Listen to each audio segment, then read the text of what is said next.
Hello everyone, আমি engineer Rakesh বিশ্বাস। আমি ইন্ডিয়ান রেলওয়েতে একজন সিনিয়র সেকশন ইঞ্জিনিয়ার। দুদিন আগে আমি আমার চ্যানেলে একটা ভিডিও আপলোড করেছিলাম, যেখানে আরআরবি যেই সিবিটি 2 লাস্ট 20 দিনে তোমরা কি করে প্রিপারেশন নেবে, কি কি মিস্টেক অ্যাভয়েড করবে যাতে তোমরা স্কোর ম্যাক্সিমাইজ করতে পারো, সেই নিয়ে ডিসকাস করেছিলাম। এবং সেই ভিডিওর নিচে অনেকে একটা কমন কোশ্চেন আমাকে করেছে। তাছাড়া টেলিগ্রাম মেসেজ করে আমাকে অনেকে সেই কোশ্চেনটা বারবার করেছে লাস্ট কয়েকদিন ধরে। সেটা হলো আরআরবি যেই সিবিটি 1 এর রেজাল্টটা কবে দেবে। ঠিক আছে, যেহেতু তোমাদের সিবিটি 1 এর এখন রেজাল্ট ডিক্লেয়ার হয়নি, অনেকের মধ্যে প্রচুর কনফিউশন, অনেকে টেনশন করছে যে সিবিটি 1 তাদের আদেও ক্লিয়ার হবে কি হবে না, তারা সিবিটি 2 সেজন্য মন দিয়ে প্রিপারেশন করতে পারছে না। অনেকে মার্কেটে এই রিউমারও ছড়াচ্ছে যেহেতু সিবিটি 1 এর রেজাল্ট বেরোয়নি, তার মানে সিবিটি 2 এক্সাম যে ডেটটা ইনিশিয়ালি অ্যানাউন্স করেছে রেল, সেই ডেটে হওয়া পসিবল নয়, এক্সাম ডেট আরো অনেক পেছাবে। তো দেখো এই রেজাল্ট কবে দেবে এবং এই রেজাল্ট দেওয়ার উপরে সিবিটি 2 যে ইনিশিয়াল ডেট রেল অ্যানাউন্স করেছে তারপর কোনো এফেক্ট পড়বে কি পড়বে না, মানে এক্সামের যেই ডেটে অ্যানাউন্স করা হয়েছে 19 এবং 20 মার্চ, সেই ডেটে হবে কি হবে না, তারই উপরে আজকে আমাদের এই ভিডিওর মূল বিষয়বস্তু। তাহলে চলো মেইন টপিকে আসা যাক। তো দেখো সিবিটি 1 এর রেজাল্ট এখনো দেয়নি, এবং রেজাল্ট দেয়নি বলে যারা যারা প্রথমে তাদের মানে ডাউটটা ক্লিয়ার করি। যারা কম নম্বর পাচ্ছ 50, 51, 52, 48, 47 বা 55, 56, ঠিক আছে, তারা প্রচুর কনফিউশন এই কারণে আছে তোমার সিবিটি 1 ক্লিয়ার হচ্ছে কি হচ্ছে না। তো তোমাদেরকে এই কথাটাই বলবো, দেখো তোমরা এতদিন ধরে প্রিপারেশন করছো, একটা প্রিপারেশনের মধ্যে আছো, এবং এই লাস্ট মোমেন্টে এসে তোমাদের মাথায় কিন্তু এই কনফিউশনটা রাখা উচিত না সিবিটি 1 ক্লিয়ার হবে কি হবে না। এটা পুরো তোমাদের মাইন্ডের উপর সেট করে প্রথম থেকে রাখতে হবে। আমি আগেও বলেছি, এখনো বলছি, যারা প্রিপারেশন এতদিন ধরে করছো তারা মাথায় যতদিন ধরে রেজাল্ট আউট হচ্ছে ততদিন এটাই রাখবে যে তোমার সিবিটি 1 ক্লিয়ার হচ্ছেই হচ্ছে, এবং তোমার টার্গেট সিবিটি 2 ক্লিয়ার করা। সিবিটি 1 নিয়ে তুমি একবারে ভাবা ছেড়ে দাও যতদিন না রেজাল্ট আউট হবে। রেজাল্ট যখন আউট হবে তুমি আপডেট পেয়ে যাবে, ঠিক আছে, আমার চ্যানেল দেখলেও আপডেট পেয়ে যাবে, অথবা যে কোনো তোমরা হোয়াটসঅ্যাপ গ্রুপ যেখানে রেলওয়ে প্রিপারেশন সম্বন্ধে ডিসকাশন হচ্ছে তোমরা সেটা ফলো করে রাখো, টেলিগ্রাম গ্রুপ ফলো করে রাখো, তোমরা রেজাল্ট বেরোনোর দিন ঠিক আপডেট পেয়ে যাবে, তোমরা জানতে পারবে তোমার সিলেকশন হয়েছে কি হয়নি। কিন্তু এই রেজাল্ট বেরোনোর আগে তোমরা প্রতিদিন যদি এটা নিয়ে ভাবো যে আমার সিলেকশন হবে কি হবে না, রেজাল্ট কবে বেরোবে, এবং ভেবে তুমি আধা ঘন্টা 1 ঘন্টা কেউ তারও বেশি সময় নষ্ট করছে, এটা যদি করো মনে রাখবে তোমাদের এই কম্পিটিটর কেউ আছে যে কিন্তু এইসব নিয়ে ভাবছে না, তারা হয়তো সেম নম্বরই আসছে সিবিটি 1 এর, কিন্তু সে এটা নিয়ে ভাবছে না এবং সে সিবিটি 2 ফোকাস করে পড়াশোনা করে যাচ্ছে। এবং এই 1 ঘন্টা তুমি সময়টা নষ্ট করছো এই ভেবে যে সিবিটি 1 ক্লিয়ার হবে কি হবে না, সেই সময় সে একটু হলেও তোমার থেকে বেশি পড়ে নিচ্ছে, একটু হলেও এগিয়ে যাচ্ছে। হয়তো ফাইনাল এক্সামে গিয়ে সে একটু বেশি পড়ার জন্যই সে তোমার থেকে 0.5 নম্বর 1 নম্বর বেশি পেয়ে গেল, এবং সে 0.5 আর 1 নম্বরের জন্য সেই ছেলেটার তোমার যে কম্পিটিটর যে এক্সাম কবে বেরোবে, কবে রেজাল্ট বেরোবে সেটা নিয়ে ভাবেনি, তার সিলেকশন হয়ে যাচ্ছে, এবং তোমার 0.5, 0.25 এর জন্য সিলেকশন হলো না। তখন কিন্তু আফসোস ছাড়া কিচ্ছু করতে পারবে না, কারণ একটা বছর সময় নষ্ট হয়ে যাওয়া মানে কিন্তু একটা স্টুডেন্টের লাইফে অনেক বড়। আজকের দিনে মার্কেটে কম্পিটিশন কি জানো, তো এই সময় তোমার এইসব নিয়ে ভেবে সময় নষ্ট করে লাভ নেই। তো এবার রেজাল্ট কবে বেরোবে সেটা নিয়ে চলে আসা যাক, যেটার জন্য সবাই ভিডিওতে এসেছো, রেজাল্ট কবে বেরোবে। তো রেজাল্ট কবে বেরোবে সেটা বলার আগে আমি 2019-এর সিনারিও যেতে চাই, যে এক্সামটা দিয়ে আমি সিলেকশন পেয়েছিলাম। তো আমার যখন সিবিটি 1 হয়েছিল তখন হয়েছিল জুন মাসের 2 তারিখ ফার্স্ট শিফট, ঠিক আছে, জুন মাসের 2 তারিখ আমার লাস্ট ডে ছিল, লাস্ট ডেট ফার্স্ট শিফটে এক্সাম হয়েছিল সিবিটি 1, এবং সিবিটি 2 এক্সাম হয়েছিল আমার আগস্ট মাসের 28 তারিখ। তো 3 মাসের কিছু কম দিন আমি সময় পেয়েছিলাম। এটা ছিল সিবিটি 1 সিবিটি 2 মধ্যে পার্থক্য। তোমরা এখন ওভারঅল সেমি পাচ্ছ, ইভেন আমি বলবো তোমাদের একটু বেশি সময় পেয়ে গেছো, কারণ কুম্ভ মেলার জন্য। মহাকুম্ভ না থাকলে তোমাদের এক্সামটা কিন্তু আজকের দিনে তো হয়ে যেত, মানে মার্চের ফার্স্ট উইকে বা ম্যাক্সিমাম তোমার আছে 8-10 তারিখের মধ্যে এক্সামটা হয়ে যেত। মহাকুম্ভের জন্য এক্সামটা একটু হলেও পিছিয়েছে, তোমরা একটু হলেও বেশি সময় পেয়েছো। তো এটা হলো আমার সিবিটি 1 সিবিটি 2, এটা বললাম। সিবিটি 2 হয়েছিল আগস্টের 28 তারিখ, এবং আমাদের যে রেজাল্ট বেরিয়েছিল সেটা কিন্তু বেরিয়েছিল আগস্ট মাসের 13 তারিখ, মানে আমাদের এক্সাম হওয়ার 15 দিন আগে কিন্তু আমাদের সিবিটি 1 এর রেজাল্ট বেরিয়েছিল। এবং আমি যখন প্রিপারেশন করেছি, ঠিক আছে, সিবিটি 1 দেওয়ার পর প্রথম 2-3 দিন একটা ভেবেছি যে কবে রেজাল্ট দেবে, সিলেকশন হবে কি হবে না, বাট একবার আমি যখন অ্যান্সার কি দেখলাম এত নম্বর আসছে, ঠিক আছে, বা আমার হয়তো একটু বেশি নম্বর আসছে, যারা কম নম্বর এসছে আমার সঙ্গে প্রিপারেশন নিচ্ছিল এবং সিলেক্টেডও হয়েছে, ঠিক আছে, তারা কিন্তু কেউ ভাবেনি সিবিটি 1 তাদের ক্লিয়ার হবে কি হবে না। তারা প্রথম থেকেই টেকনিক্যাল পড়া শুরু করে দিয়েছিল ভালো করে, কারণ তারা সবাই জানতো, আমিও জানতাম, খেলা সিবিটি 2 এর টেকনিক্যালের খেলা। সিবিটি 1 জাস্ট আমি যদি কোয়ালিফাই করে যাই তাতে আমার চলবে, ঠিক আছে। আমারই একটা বন্ধু আছে, ঠিক আছে, সে এখন ইস্টার্ন রেলওয়েতে আছে, আমার কলেজের ক্লাসমেট। তো সেও মানে সিবিটি 1 জাস্ট মাথায় মাথায় ক্লিয়ার করেছিল, কিন্তু সিবিটি 2 তার হয়ে গেছে, টেকনিক্যাল ভালো ছিল এবং সে এখন জব করছে। তো এটা নিয়ে ভেবে লাভ নেই সিবিটি 1 ক্লিয়ার হবে কি হবে না। যত ভাববে সময় নষ্ট ছাড়া আর কিচ্ছু হবে না, এবং তোমার থেকে কেউ একটু বেশি করে এগিয়ে যাবে। তোমার পুরো ফোকাস রাখা উচিত সিবিটি 1 ক্লিয়ার হচ্ছে মাথায় রেখে সিবিটি 2 টেকনিক্যাল পড়ে যাও। তুমি জানবে আমার ক্লিয়ার হচ্ছেই হচ্ছে, হবে না এটা মাথায় একবারও আনবে না। এই কদিন যেই কদিন আর পড়ে আছে তোমাদের রেজাল্ট দেখো আমি বলে দিচ্ছি, তোমাদের মোটামুটি মার্চ মাসের 5-6 তারিখের মধ্যে তোমরা রেজাল্ট পেয়ে যাবে। এই কারণে বলছি, কারণ তোমাদের এক্সাম ডেট 19 আর 20 দিয়েছে, 19-20তে এক্সাম হয়, এক্সাম ডেটটা মানে এক্সাম ডেট যে চেঞ্জ হওয়ার চান্স খুবই কম বলতে পারো, ওই দিনে এক্সাম হবে আমি ধরে চলছি। এবং যদি 19 বা 20তে এক্সাম হয়, তোমাদের এক্সাম যেটা সেন্টার আছে সেটা 9 এবং 10 তারিখে তোমাদেরকে জানিয়ে দেওয়া হবে এক্সাম সেন্টার। CBT2 এক্সাম কিন্তু তোমাদের যেই সেন্টারে মানে যেই জোনে তোমরা ভরেছো সেই জোনে কিন্তু এক্সাম দিতে যেতে হবে। তোমরা কেউ মনে করো না আমার বাড়ি কলকাতার আশেপাশে, আমি মুম্বাই জোন ভরেছি, আমার এক্সাম এই কলকাতাতে হবে CBT2, না, CBT2 দিতে তোমাকে কিন্তু মুম্বাইতেই যেতে হবে, ঠিক আছে? এটা না একটু পরে আসছি CBT2 মানে দিতে যাওয়া নিয়ে। তো যেটা বলছিলাম 9-10 তারিখে যেহেতু তোমাদের এক্সাম সিটি অ্যানাউন্স করে দেবে, তো তোমাদের 5 বা 6 তারিখের মধ্যে রেজাল্ট দিয়ে দেবে, 2-3 দিন আগে রেজাল্ট দিয়ে দেবে, ঠিক আছে? এটা শিওর থাকো, 6 তারিখে লেট করবে না। তো এটা মাথায় রাখো, ক্লিয়ার, রেজাল্ট বেরিয়ে যাবে, রেজাল্ট তোমরা পেয়ে যাবে, আপডেটও পেয়ে যাবে। শুধু ফোকাস রেখে পড়াশুনো করে যাও, সম্পূর্ণ মেন্টাল গেম, ঠিক আছে? তোমরা যত বেশি ডাইভার্ট হবে কেউ পড়ে বেরিয়ে যাবে। এবার যেটা বলছি এক্সাম সিটি নিয়ে, ঠিক আছে? দেখো এক্সাম ডেট 19 বা 20 দুদিনে হচ্ছে, এটুকু ক্লিয়ার। তো এবার একটাই কথা বলবো, যারা নিজের হোম জোন থেকে মানে হোম জোন বলো, হোম টাউনের আশেপাশে কোনো জোন ছেড়ে দূরে কোথাও ফর্ম ফিল আপ করেছো, ঠিক আছে? যেমন এক্সামে দিলাম কলকাতায় বাড়ি, মুম্বাইতে ফর্ম ফিল আপ করেছো ভ্যাকেন্সি বেশি থেকে, ঠিক আছে? করতে পারো, কোনো অসুবিধা নেই। তো তোমাকে এখন কি মুম্বাইতে পরীক্ষা দিতে হবে 19 বা 20 তারিখ, যে কোনো একদিন এক্সাম হবে। তো তোমাকে বলবো, তোমার ওই 9 বা 10 তারিখ এক্সাম সিটি বেরোনো অব্দি ওয়েট করে লাভ নেই।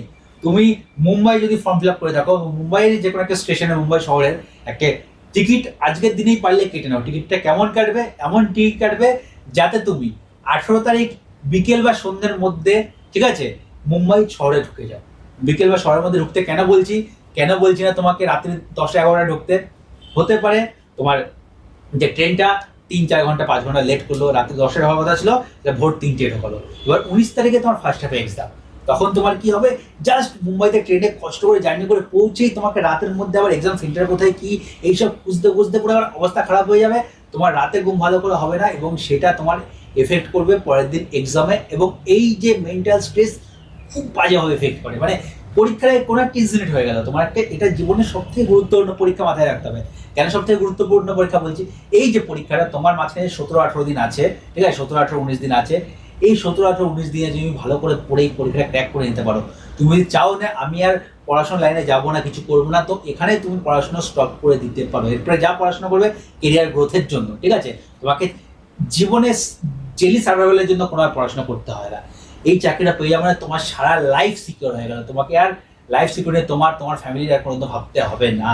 তুমি তোমাকে নিজেকে বা তোমার ফ্যামিলিকে একটা এরপরে একটা সুন্দর লাইফ দিতে পারবে, সারা জীবনের জন্য একটা সুন্দর লাইফ দিতে পারবে, শুধু সিলেকশনের জন্য। তো তোমার এই 17-18 দিন তোমার জীবনের সবথেকে মোস্ট ভাইটাল টাইম বলতে পারো, ঠিক আছে? এবং CBT2 এর যে আগের রাতটা, ঠিক আছে, তোমার জীবনে যত রাত কাটাবে, তুমি যতদিন বাঁচবে, ঠিক আছে, যত রাত তুমি জীবনে কাটিয়েছো, তোমার জীবনে যদি সব থেকে ইম্পর্টেন্ট কোনো রাত হয়ে থাকে সেটা কিন্তু পরীক্ষার আগের দিনের রাত হবে। কারোর ক্ষেত্রে সেটা 18 তারিখের রাত হবে, কারোর ক্ষেত্রে সেটা 19 তারিখের রাত হবে। ওর থেকে ইম্পর্টেন্ট রাত তোমার জীবনে আর কোনো আসবে না।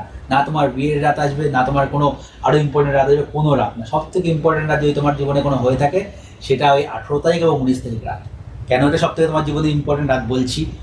ওই দিনে যদি তুমি মাথা ঠান্ডা রেখে ঘুমাও, প্রপার রেস্ট নেও, পরের দিন ফ্রি মাইন্ডে তুমি পরীক্ষা দিতে যাও, তোমার মানে এক্সামটা ফ্রি মাইন্ডে দিতে পারো, তোমার দেখবে মানে অনেকটাই পার্থক্য হয়ে যাবে যে সেটা ডিস্টার্ব মাইন্ডে পরীক্ষা দিতে তার থেকে। এবং এই 1-2 নম্বরের পার্থক্য হয়ে গেলে কিন্তু তোমার সিলেকশন হয়ে যাবে, তার সিলেকশন হবে না। এবং একবার সিলেকশন হয়ে তোমার সারা লাইফ সেট, সারা লাইফ তোমার কি বলে মৃত্যুর আগে অবধি তোমার জীবন সেট, ঠিক আছে? তোমাকে ফাইন্যান্সিয়ালি তোমাকে আর কোনোদিনও ভাবতে হবে না, টাকার অভাব হচ্ছে আমার পকেটে এটা নিয়ে কোনোদিন ভাবতে না, ঠিক আছে? তুমি জাস্ট সার্ভাইভ করে যাবে সারা জীবন, মরার আগের দিন অবধি তুমি সার্ভাইভ করে যাবে। তোমাকে এটা নিয়ে ভাবতে হবে না যে তোমার টাকা তোমার কাছে কত যাবে, টাকা ঠিক চলে যাবে, মাইনে তুমি ঠিক পেয়ে যাবে, ঠিক আছে? সরকার থেকে তোমার অ্যাকাউন্টে টাকা টাইম মতো ঠিক আসতে থাকবে, এটা নিয়ে তোমাকে আর কোনোদিন ভাবতে হবে না। তো তার আগের রাতটা খুবই ইম্পর্টেন্ট, এটাই প্রপার রেস্ট প্রচুর দরকার। রেস্টের খারাপের জন্য অনেকে এক্সাম খারাপ করে দেয়, ঠিক আছে? এবং পরে আফসোস করা ছাড়া কিছুই থাকে না। এবার আরেকটা কথা বলছি, আমি 18 তারিখ সন্ধ্যাবেলা সবাইকে তো পৌঁছে যেতে বললাম, ঠিক আছে? এবার 20 তারিখ তোমার এক্সাম যদি ডেট দিয়ে দিলে তুমি কি করবে? তোমার তো একদিন ওখানে তুমি বলবে নষ্ট হয়ে যাচ্ছে। আমি ওটাকে নষ্ট বলবো না, একদিন সময় নষ্ট, একদিন টাকা নষ্ট হয়ে বলবো না, আমি ওটাকে বলবো তোমার ইনভেস্টমেন্ট, ঠিক আছে? কেন ইনভেস্টমেন্ট বলবো? তুমি টিকিটটা এখন কেটে দিলে, ট্রেনের টিকিট হয়তো এখন ওয়েটিং পাবে, RSC হয়ে গেলেও হয়ে যাবে, ঠিক আছে? বাট তুমি যদি আরো 9-10 তারিখের পরে তুমি টিকিট কাটো, তখন দেখবে সবাই টিকিট কাটছে, আরো অনেক বেশি ওয়েটিং লিস্ট চলে গেছে, তুমি তখন নাও পেতে পারো, মানে টিকিটটা ওয়েটিংই হয়ে গেল। তখন ওয়েটিং এর কি তোমাকে হয় জেনারেলে কষ্ট করে যেতে হবে অথবা ফ্লাইটে যেতে হবে। ফ্লাইটে যেতে গেলে তোমার আরো অনেক বেশি তোমার ওখানে খরচা হয়ে যাবে, ঠিক আছে? তার থেকে বেটার এখন টিকিটটা কেটে রেখে দাও এবং ওখানে তুমি 18 তারিখে গিয়ে দুদিনের জন্য একটা হোটেল বুক করে নিও। দুদিনের জন্য একটা ঠিকঠাক হোটেল বুক করে, একবারে খারাপ হোটেল বুক করে তোমার ঠিকঠাক ঘুমো না হয়, একটু প্রপার ঘুম হবে দেখে, ঠিক আছে? একে দরকার এসি রুম নিয়ে নাও, গরম কেমন হবে ওখানে সেই শহরের গরমের উপর ডিপেন্ড করে একটা এসি রুমে নিয়ে নিও। যদি তোমার মনে হয় 1200 থেকে 1500 টাকাও পার নাইট খরচা হয়, পার ডে হোটেল ভাড়া হয়ে থাকে, 3000 টাকা ইনভেস্ট করবে, কোনো অসুবিধা নেই। এই 3000 টাকা জীবনে প্রচুর কামাতে পারবে, তোমার একদিনের স্যালারি 2500 টাকা হয়ে যাবে, ঠিক আছে?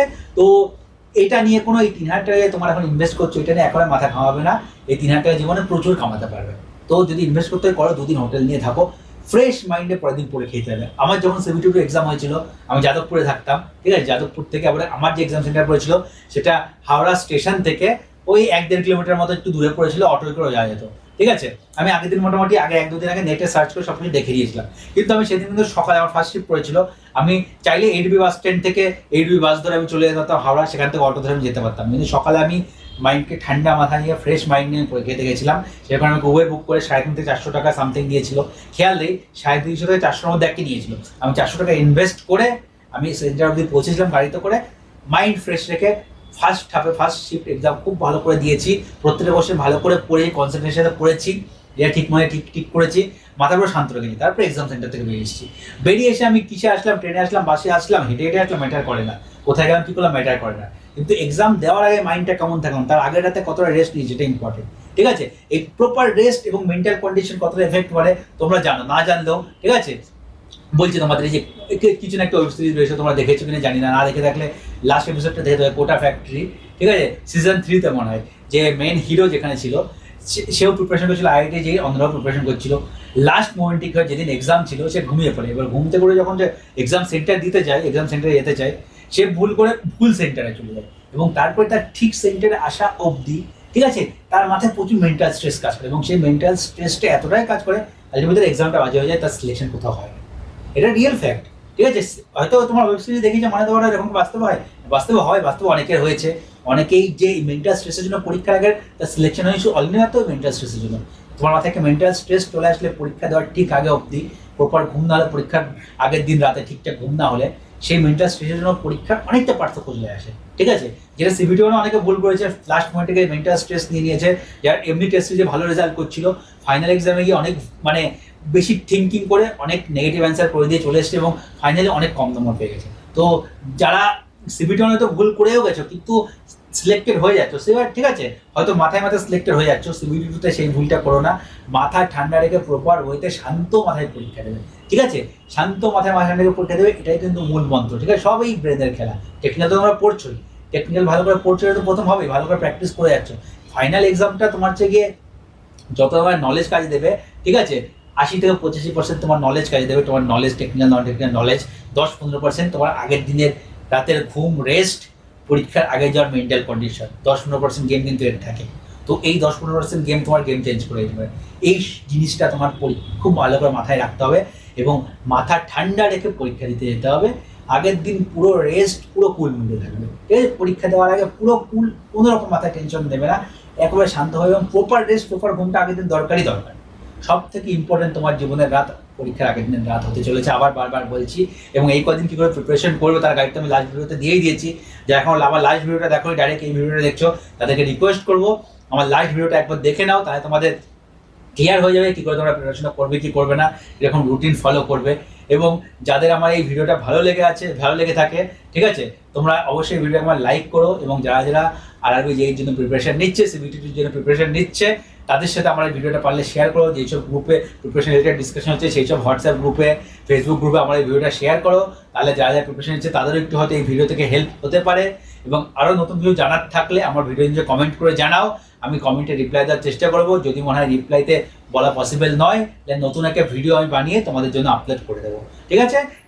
এছাড়া যারা বিভিন্ন রেলওয়ে এক্সামের জন্য প্রিপারেশন নিচ্ছ এবং যারা সিভিল টেকনিক্যাল জন্য প্রিপারেশন নিচ্ছ, তারা আমার চ্যানেলকে অবশ্যই সাবস্ক্রাইব করে রাখো, কারণ আমি সিভিল টেকনিক্যাল রিলেটেড এবং রেলওয়ে বিভিন্ন এক্সাম রিলেটেড আমি আপডেট আমার চ্যানেলে দিতেই থাকি এবং টেকনিক্যাল রিলেটেড ভিডিও প্রায় আপলোড করতেই থাকি। তো তারা অবশ্যই আমার চ্যানেলকে সাবস্ক্রাইব করে রাখো, তাহলে অনেক নতুন তথ্য, নতুন জিনিস অনেক কিছু শিখতে পারবে, নতুন জিনিস জানতে পারবে। তো আজকের মতো ভিডিওটা আমি এখানেই শেষ করছি। ভিডিওটা আর খুব বেশি বড় করবো না, আবার খুব শিগগিরই নতুন একটা ভিডিওতে তোমার সঙ্গে দেখা হচ্ছে। টাটা।